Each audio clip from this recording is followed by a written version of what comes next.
Welcome to Northern Powerhouses, our business success stories series of interviews where we discuss with local business leaders their backgrounds, their successes and challenges, and what's really driving them forwards. And today I'm delighted to have with us Dave Gardner-Chan, who's the co-founder and director at VOODOO Events. So firstly, Dave, welcome and thank you for participating. And if you'd like to introduce yourself and VOODOO Events to the audience, I'd love to know what you do and how you do it.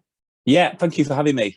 Yeah, as you said, I'm Dave. I run VOODOO Events. So we are a student marketing and events company based in Leeds, but with an office in Newcastle as well. We've been operating for 16 years, and our bread and butter, if you like to call it that, is weekly club nights, which are aimed at a predominantly student/young person demographic. Yep. And then we have a bar called 10 Bar in the city centre, which is a small cocktail bar. And then we do bits of consultancy work for big nightclub operators. And yeah, anything nightlife really. That's been our bread and butter for a long time. I've worked with my business partner Matt for 16 years, right from the very start. And then we have a load of, luckily, we're very lucky to have some other really good partners who we've brought through the business and have grown with us, who run our Leeds and our Newcastle teams. So yeah, it's been a long journey, if you like, but still enjoy it. Brilliant. Sounds like great fun. So could you tell me a little bit about your background, how you got into business and why this particular one? Yep. So there wasn't a specific desire to get into nightlife. I came to Leeds Met, which is now Leeds Beckett, and loved the city. It was more about the city rather than anything to do with the actual career path that I was going to take. And It was just being in the city that took me down that line. So very early on, I think probably about a week in, by pure coincidence, I bumped into an old friend who works for a promotions company, and she said, if you want a job or you'd like to get involved, give me a shout. And did what most students did and blew my student loan in about a week, and then was scrapping around for money. So I was like, right, okay, what's the best thing to do? So I called Kate, and she got me involved in nightlife essentially, and it kind of grew from there. It was more about being in the right place at the right time. I ended up replacing people who left the company, but it all happened quite quickly. And I ended up running Wednesdays at Creation, which is now the O2 Academy, in my first year of uni. But just like I said, there was a chain of people who left the business, and I kind of stepped up each time. So I was 18, just got to Leeds, never been involved in nightlife in my entire life, and then was running this huge night within 6 months, which was quite surreal. But loved it. It was challenging, it was difficult, and I had difficult times, but it also made me grow up pretty quickly. And my love of nightlife came from there. I love events. I love seeing people enjoying themselves. I love seeing people having a good time. And I still get that same buzz now, 20 years later. It's still the same feeling when I walk up to whether it be a busy nightclub or an event space. And that's my real, kind of enjoyment that comes out of it. And the back end behind it, the planning, the coming up with concepts and brands, the social media stuff and the sciencey stuff, which I kind of find it is these days. I'll leave all that to the younger lads, because I have absolutely no desire to keep tabs with all the different platforms of social media and what have you. But the fundamentals of nightlife promotion and marketing are really where my passion lies. Yeah, brilliant. Yes, must be. But yeah, I'm the same. There's so many different social platforms and various things going on. It's let the experts deal with it. So what were your plans when you were growing up? Did you foresee yourself doing anything like this, or did you have a different path planned? Originally, no. I wanted to be a physio originally, and then that was until I was about 16, and then realised that I was pretty poor at science and biology especially, so that wasn't probably going to get me very far. And then everything changed when I was 16 and started business studies, and I had a teacher called Mrs. Payne, who I remember being terrified of in my first lesson, because she was threatening detentions and whatever else if you didn't get your homework done, and then realised that actually she was very, very shrewd. And I'll never forget her saying, I'll teach you beyond degree level. So if you concentrate and you take this in, then you'll do well at it. And she was right, to be perfectly honest. The stuff that she taught me stood up until probably I did my dissertation. And I was really lucky to be able to do a dissertation on nightlife, which I loved every second of. I think, bear in mind, I've got a terrible memory. I don't know if I can still remember it. It was an investigation into a small, medium enterprise in the nightlife industry and the marketing communications techniques it adopts, or something like that. That was like 18 years ago, and I can still just about thereabouts remember it. And yeah, it was a total change in direction. I've always been quite sporty and enjoyed sport, hence physiotherapy. But I'm not particularly good at science. So had a bit of a shift as I was kind of selecting which uni I wanted to go to, and Leeds Uni looked pretty hard, tough to get into. I think it was 2 A's and a B. I thought, know your limits. So Leeds Beckett was slightly easier to get into. So I went with that, and ended up in a city that I absolutely adore. And I still do. I still feel the same way. My girlfriend and me debate it all the time about Manchester and Leeds. In fact, fiance, sorry, she'll tell me off for saying that. Fiance, sorry. But yeah, we've grown up with the city. It's really become a force in the north. You know, the students are a huge part of that, and I still have a huge passion for the city and enjoy doing events here. And Newcastle's probably my next favourite city, which again we're really lucky to do events in, and we have 3 weekly events up there and a brilliant office up there and talented team of guys. So it's it's good fun. It wasn't the career path I thought when I was growing up and coming through school and what have you, but it very quickly sort of accelerated, and then before I knew it, it was where I was, and yeah, I'm still happy where I am. Brilliant. And as you grow in the business over time, and what are some of the biggest issues and challenges that you've had to overcome? The obvious one is COVID. Most recently, I would probably say it's been an incredibly difficult period. We had, little or no notice. We kind of saw it coming, and I felt that we were going to be one of the types of businesses that were going to get hit hardest and quickest. Yeah. But I remember sort of that February, March, April time when everyone was speculating about the damage it was going to do and how it was going to happen and whatever else. And I remember hearing people in my industry saying that it would be September, we'd be back and everything would be fine. It would be no issue. And then we got to September, and if anything, we were probably in a worse position than we were in March. Yeah. And we went from kind of just see it out for a few months and stick it out, and there'll be a bit of government support. And yeah, we've got cash reserves to sort of see us through a period, but it became really apparent that we were going to get hit hardest for longest. So we made a decision. We used the bar as a socially distanced venue. So we went from, it was only a small capacity, but it kept us ticking. Okay. And then Space, which is the nightclub next door where we do quite a few of our events, we approached the guys who own that place and the landlord and said, look, it's not doing anything at the moment. Would you let us run it as a socially distanced venue as well? And we rebranded Space, which is underneath 10 Bar, but people don't necessarily know that, but it's underneath it. So we turned it into 10 Bar Underground.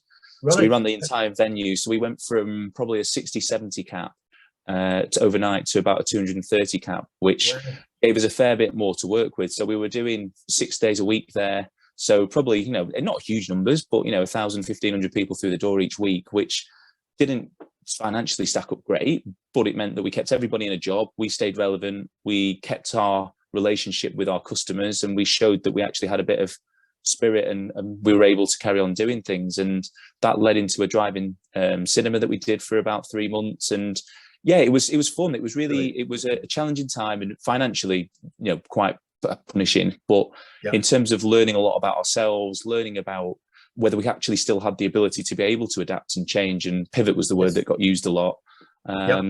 But we did, and what it meant coming out of the other side of it, and this is where we really felt the benefit, and I felt it was important. We retained our entire team, so everyone was ready to hit the ground running, although going from 10 p.m. finishes to 3 a.m. finishes overnight was pretty hard to deal with. I think for the first time in my life, I had a body clock, and I've spent my entire adult life with no body clock and ruining it. And then I think I had a period where I was going to bed at a sensible time and waking up at a sensible time, but I've not lost the waking up at an early time, but still go to bed late. So it was pleasing. It was nice to know that, when you're backed against the wall and in a difficult situation, that you have that sort of, it's a weird word, entrepreneurship. I don't think I'm like that. I'm one of those, but it was nice to be able to create something new. And the guys at Space and 10 Bar were amazing, and all the staff were great and adapted well, and everyone was brave as well, because at that point there we were all pretty scared of the virus, and it was a difficult period. So it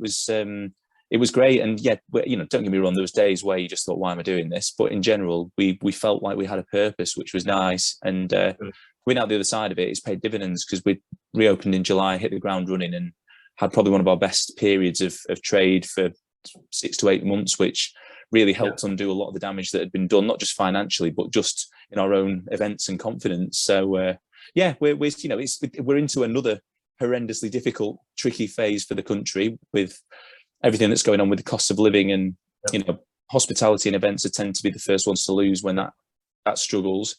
So we're well aware that we've got a new set of challenges and a fresh set of challenges, but again, we'll adapt and we'll work as we have to, and hopefully we'll figure it out and we'll come out the other side stronger. Brilliant, fantastic, and yeah, you know, there's a lot of studies on resilience and how people are able to think, and it's yeah, it sounds like you've really managed to dig deep there and just decide, because it ultimately is a decision, isn't it? Do I, you know, I'm going to let this beat me, am I going to beat it? And 100%. Yeah, and it's tough, and it's, don't get me wrong, I've got friends who've lost businesses through no fault of their own, and people who've taken horrendous losses or various other bits, which, you know, included us. And some people are, you know, like you said, there's resilience, and other times it's just taken out of your hands. But I'm very thankful that we managed to find a set of circumstances that we could adapt and use to our advantage. And I think you know, a lot of businesses with people who are, you know, creative, adaptive, or whatever, and also positive as well, because I can totally understand how some people mentally, and that, you know, there's a lot said about mental toughness and about mental health now, and it's never been more prevalent, whether it be for an 18-year-old member of our event staff through to me and Matt. You know, when you wake up and there's however many emails and X number of problems and whatever else, it's difficult sometimes to motivate yourself. And if you don't have that resilience, and I think that is the key word, then it does become challenging day to day.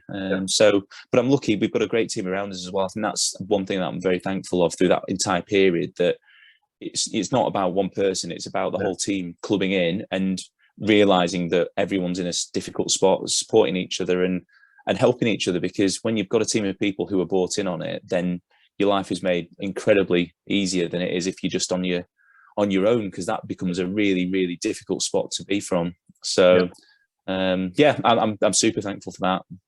So whether it's, you know, through the COVID period or not, what are some of the biggest learnings you've had about business in general, Dave?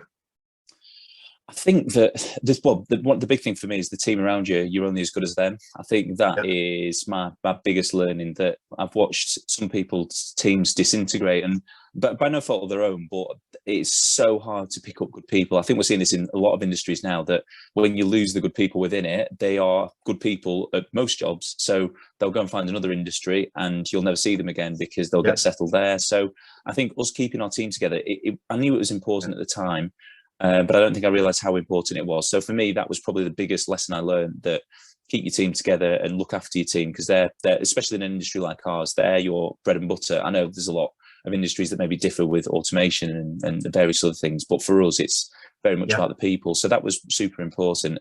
And I think as well, just communication with your customers, with your suppliers, with anyone who you work for or whatever, because we were in some really, really difficult spots. And for us to be able to tell our customers what we were doing and why we were making those decisions. So for instance, events being cancelled, nobody wants to have their ticket cancelled. Nobody wants to have the conditions changed of their booking. And as we went through the COVID period, as the rules changed, as you know, we were sometimes getting 2 days notice to make total changes to 1,000 bookings. And it was unbelievably difficult and stressful at times, where we'd be watching the news and we were like, we think we know what's coming, but we gave up prepping too far ahead, because it was such a day-to-day that it was like, well, what's the point in running simulations for something that might never happen or might go on, when I know that it might be a few late nights, but we can react quickly. So as long as you communicate properly, so as soon as there was an announcement, we would make our announcement off the back of it and say to our customers, bear with us because we need to make some changes, so we'll come back to you as soon as possible. Whereas some promoters or events companies buried their heads in the sand, just refused to do refunds and tried to take the money and hope that people would never ask for it. We very much took the opinion that although it might mean that in the short term you get a bit of grief, some people are a bit unhappy, if you resolve their comments or their emails or their problems or issues, that actually the chances are they'll come back to you again and they'll trust you and say, okay, fair enough, you cancelled my booking, but you gave me another booking as soon as you could. You honoured that, or you were good about your communication. And again, I think that then maintained our relationship with our customers and the venues that we work with, because everybody had that trust that if they bought a ticket from you, if things went wrong, we'd give you your money back. We had a COVID guarantee, which became a bit expensive towards the end, but we said if anyone got COVID and they had a booking with us, then they could cancel it free of charge and there was no issue with it. And that was difficult to stomach sometimes, because we knew that people were just doing it because they couldn't make it or whatever. But we still kept the faith in that and let people do that until a point where we felt it was then we were able to say, we built a system that we could say, you can't have a refund, but we'll give you a second booking instead and another bite at the cherry. Brilliant. And I think just by making sure that everyone has the information, I think what really riles people, especially in the service industries, is that they feel like they're being ignored. Unfortunately, the smartphone era has meant that people expect answers 10 minutes ago, and that if they don't get that answer, by the time you get to them, that they feel rattled already and they feel like you don't care about them. If you don't care about them, they're much less likely to be cooperative or take a deal or come back to you. And ultimately, if you get into a disagreement with a customer or a client or whatever, that means you're more likely to lose them. So we tried to maintain that relationship, even if sometimes it felt like people maybe took a little bit of advantage of it.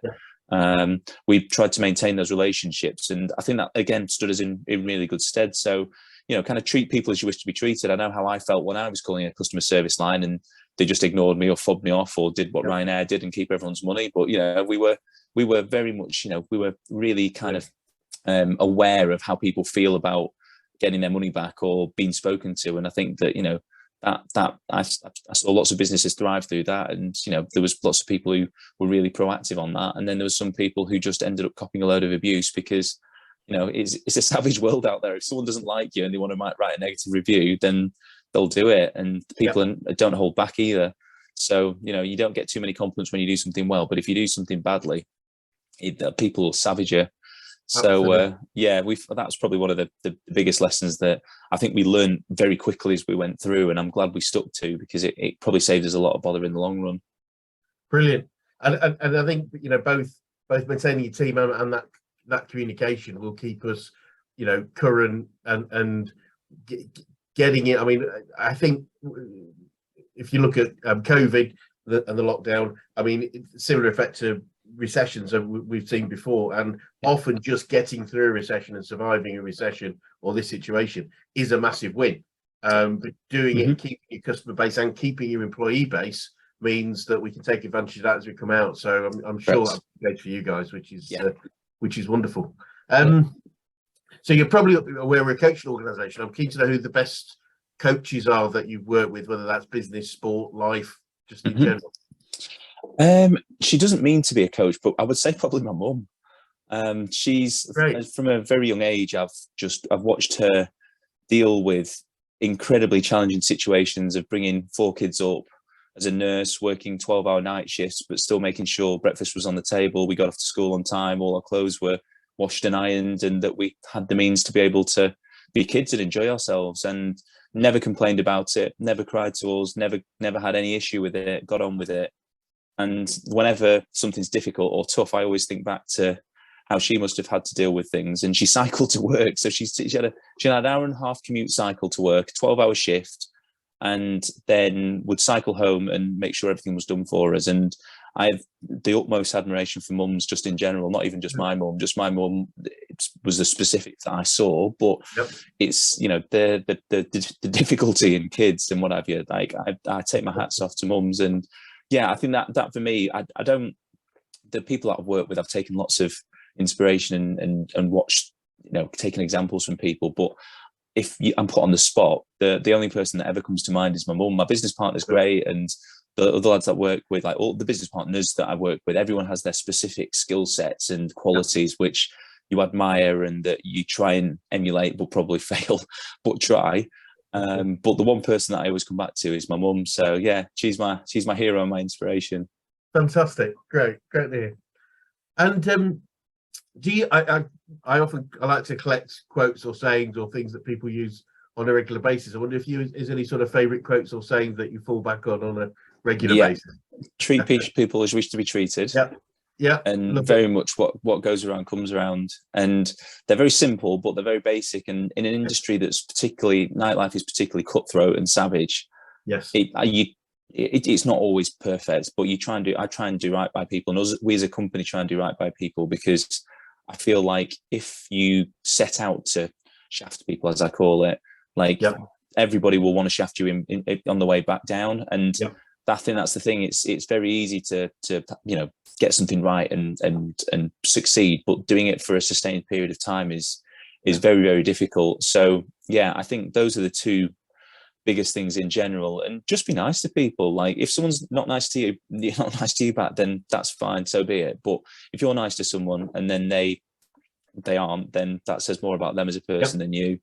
And just work hard and just knuckle down. That's not a specific phrase, but yeah, just knuckle down and get on with your own stuff and try not to worry about other people's business, because it's very easy to bury your head in other people's stuff and forget what you're doing yourself. And I think that's a big mistake that people make, and they worry too much about what's going on around them and not what actually they're doing themselves within their business. So yeah, I think the very, very simple things. I don't have any flashy big sayings or philosophical phrases or anything like that. They're very simple, but I think they're effective, and they've stood the test of time.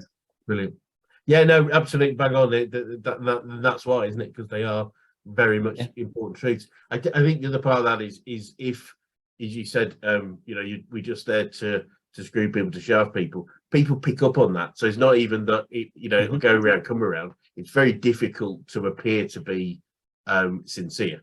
And people are very intuitive in that respect, and it's just a road to nowhere. So absolutely. And what would you say you've learned about yourself through specifically the COVID period, or my actual period of whole thing? That I'm more stubborn than I think I am. I think I've been reminded of that a lot recently. But stubbornness can sometimes be a good quality. It doesn't have to be a negative. It can be a good quality. I think that I probably sometimes struggle to maintain a good work/personal balance, and that's been one thing that I've had to learn more recently, especially with meeting Kimberly and having Mason, who's her little boy, but I see as mine now, and got a little one on the way. So trying to find that work-life balance is sometimes I lose a little bit sight of it, but I'm certainly learning and making better steps towards doing it. And I think that I love events. I think that showed me. Coming out the other side of COVID, there was a very easy get out there to sack it off and go and do other things or see other opportunities. But I never, ever moved away from focusing on coming back and making sure the business relaunched properly. And it did. And I think that the whole team got stuck into that. And I think leading by example is probably another good phrase that I missed out on there. But I very much believe in that if you do the right things and you teach your team the right things, that fine, don't get me wrong, some things will go wrong. But if you've given it your everything and you've done everything you could, you'll make mistakes. That's natural, and you will. But if you learn from them and you develop and you don't make that mistake twice, then it's a lesson learned rather than a mistake. So I think in general that just I feel very focused on what I enjoy doing now, and it's a nice place to be. I'm lucky. I love going to work. I love the people I work with. I love what I do, and it's I know that not lots of people go through life and never have that sort of that luckiness to it. So I'm very lucky like that. So yeah, I feel like I'm probably a pretty lucky person too. Brilliant, love it, absolutely love it. So looking forward a little, what's the future look like for you guys, and what challenges do you face, if any? I mean, nightlife is a very up and down place. So I think that you can never. There's some businesses where you can say, right, I'm going to take my eye off that, let that run, and work on other things. But I think that's quite a dangerous mindset in our industry, because you can have the rug swept from under you quite quickly. So maintaining the core business will always be the priority. But the consultancy work that we've been doing recently has been really good fun, and helping teach the lessons that I've learned to other businesses is good fun. We're working with a company called I Love Tour now, who are a student tour company, so we're partners in that, and that's put together two really interesting elements, which are student events and travel, and that's been a combination of the two. We literally could write a book on the difficulties we've had this year, but the final kind of not nailing the coffin, but final obstacle was that P&O Ferries, just before we were about to go on tour, did what they did, and we lost half of our travelling capacity. So we went from 11,500 to losing a huge amount of our capacity, which created a whole customer service issue in itself. But we dealt with that the best we could, and we're now developing that business into hopefully a force to be reckoned with, and a really strong student events travel company, which will be great.